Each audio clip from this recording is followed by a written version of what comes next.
Hey everybody, it's Jeff, Aromatics, doing another video about cigar blending today. Now today I'm going to be focusing on Peruvian tobacco.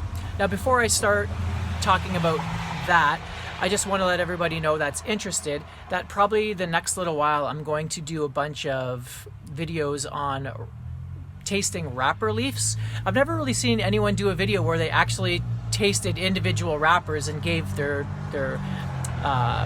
tasting notes on them. So if there's any kind of leaf that you're interested in, you know, what it would taste like, and I have it, let me know. If not, I'm just going to do whatever I feel like doing, and I'm just going to do a bunch of wrapper leaves and taste test them for my own information and share it with you guys. But yes, today what I'll be doing is trying a Peruvian cigar that I made. Now I only have two types of tobacco, one type of tobacco, and that's Peruvian. I think it's Habano type of leaf. As far as I can tell, it's hard to get information on the leaf that I'm getting. And it is Ligero and Viso. I don't have any Seco. So this is made of all Viso and all Ligero. So that means Ligero is the strongest leaf. It's probably about 1/3 Ligero. I had a sample of that, and 2/3 as well as the wrap is a Viso. So I'm going to try this out, see if I like it. At first it didn't really, like a while ago when I started rolling, Peruvian tobacco wasn't really on the top of my list because I haven't really had any cigars I've never tried any cigars that focused on Peruvian tobacco. But there was maybe last year, about a year ago, there was a video done by the Peruvian Cigar Club where they made a cigar called the Volute, which I have one right here, and it was made of total Peruvian tobacco. Now, some people say that Peru is where tobacco was born. That's arguable, but that is an argument out there.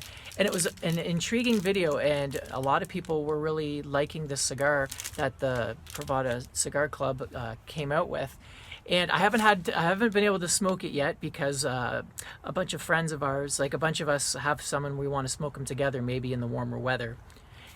And this was graciously given to me by Jose from Backyard Cigars. Great channel, a wealth of information, and criminally underrated as far as I'm concerned. Maybe I'll leave a link down below if you're interested in cigars. And his videos are longer, very informative type videos, but definitely worth checking out if you want to get some more background on tobacco and history of cigar smoking.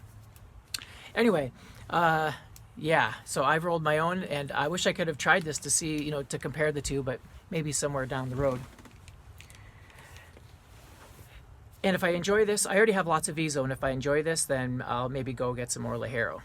Okay, so let's get lit up and let's see what we're tasting. So definitely look forward to some more videos of Puro tobacco. I've never seen too many people just smoke individual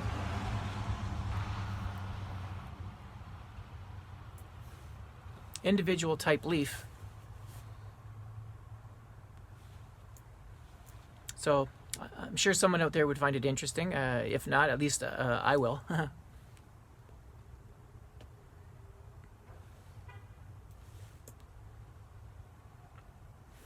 Interesting. Maybe you're running out of juice here.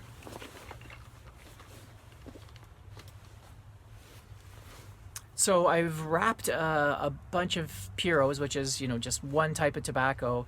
I've probably rolled about 15 in the last day or two. Lots of new tobacco. So if there's anything in particular anyone's interested in, let me know. I can smoke that first. I'm thinking I have two different types of Sumatra wrapper. I have Indonesian and Ecuadorian. So I think I'm going to start out with those and give my tasting notes, because I'm kind of curious myself on how the two compare, because they smell and look totally different.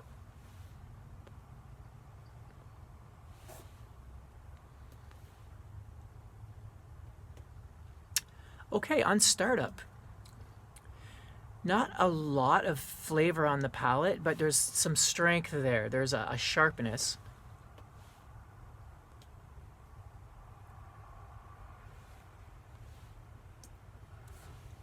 The burn looks really good, so that's a good sign. It's a really nice burning tobacco.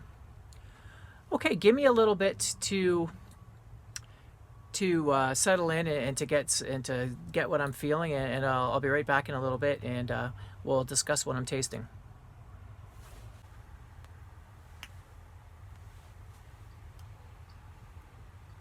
Okay, I'm back. I had a decent ash on there, but I was moving some stuff around and I knocked it off. So, oh well, no big deal. Okay, so for some reason, since this was from Peru, I was expecting some really exotic, unique flavors, but I'm kind of surprised in that it's not that super unique. Now, I'm not saying it's bad, but I just expected maybe something a little different. But the flavors I'm getting, if I didn't know any better, I would almost say this was a Dominican type of tobacco because there's lots of similarities to some different tobaccos. Sometimes I think it's got a little bit of a sharpness that I would get from a San Vicente type of tobacco. And then sometimes there's a Piloto type of kind of a taste to it. Not that that means much to anybody if you've never tried these tobaccos, but I'll describe the flavors here in a minute.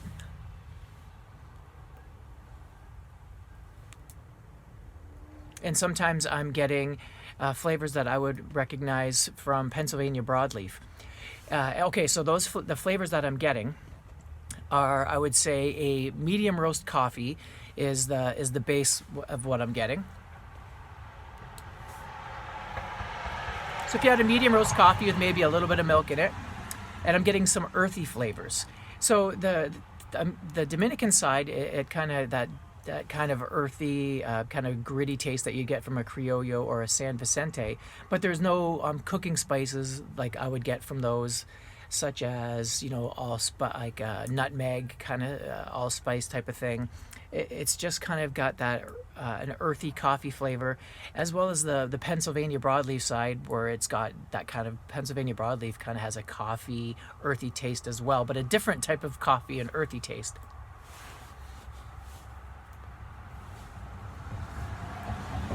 There's lots of little tiny nuances. Like overall it's nothing super unique, but at the same time there's a little bit of some nuances that are coming in and out. But the one thing that I have to say that does make this unique and that is standing out is the aroma. It's very sweet, and definitely what I would say it reminds me of is honey or clover. It has this kind of a floral sweet honey type of thing going on.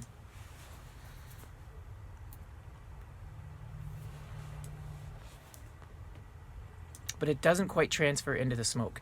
I would say this with one third Ligero and the rest Viso, I would say this is about a medium strength smoke. It's not necessarily full, it's not on the light side.